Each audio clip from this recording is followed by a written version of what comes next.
आगे बढ़ेंगे खबरों में, जहां जम्मू कश्मीर में बुलडोजर कार्रवाई के विरोध में पीडीपी नेता महबूबा मुफ्ती ने पार्लियामेंट के पास प्रदर्शन किया। उन्होंने कार्रवाई पर सवाल उठाया।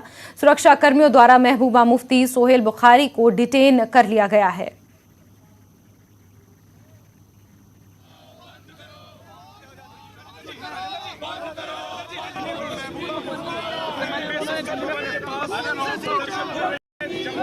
जम्मू कश्मीर में गुंडा राज चल रहा है, वहाँ कोई हमारा रोजगार छीना जा रहा है, हमारी दुकानें तोड़ी जा रही है, हमारा लाइवलीहुड खत्म किया जा रहा है और जम्मू कश्मीर को अफगानिस्तान की तरह बर्बाद किया जा रहा है।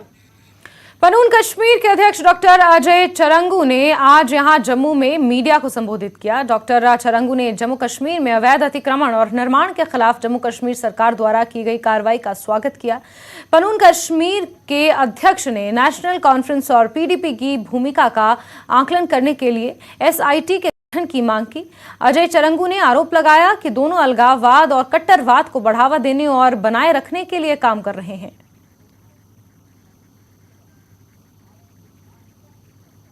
ये पहली बार यहाँ पे एक टॉप बॉटम अप्रोच अडॉप्ट किया है, जहाँ पे ऊपर से जो ऊपर के लोग हैं जो यहाँ पे करप्शन को या विघटन को प्रोत्साहन देते हैं, उनको ध्यान में रख के कार्रवाई की गई है और मुझे लगता है कि यह बहुत ही एक स्वागत वाला काम है। लेकिन इसके साथ मैं कहना चाहता हूँ कि यहाँ पे इस सारी बात को, लैंड ग्रैब को, एनक्रोचमेंट्स को या ऐसी सारी घटनाओं को सिर्फ करप्शन हाई प्लेसेस कह के नहीं समझना चाहिए। ये आंतरिक विघटन की एक प्रक्रिया, एक तंत्र का एक हिस्सा रहा है। यहाँ पे land grab, illegal property constructions, यहाँ पे इंटरनल सबवर्शन का एक हिस्सा रहा है और ख़ास तौर से जम्मू कश्मीर में एक डेमोग्राफिक असॉल्ट का एक हिस्सा रहा है।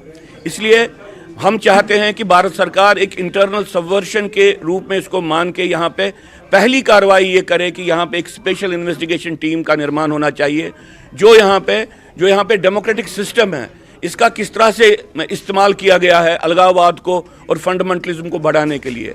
खास तौर से नेशनल कॉन्फ्रेंस और पीडीपी के रोल का ये होना चाहिए, इन्वेस्टिगेशन होनी चाहिए कि इन्होंने किस तरह से हुकूमत में रह के या मेन स्ट्रीम पोलिटिकल पार्टीज में रह के अलगाववाद और फंडामेंटलिज्म को बढ़ावा दिया है। तो मेरा भारत सरकार से और लेफ्टिनेंट गवर्नर साहब से भी ये अनुरोध है कि अपने फ्रेमवर्क को वाइडन करे अगर उनको सही मानों में यहाँ पे अलगाववाद और आतंकवाद का निराकरण करना है। और आगे भी खबरों का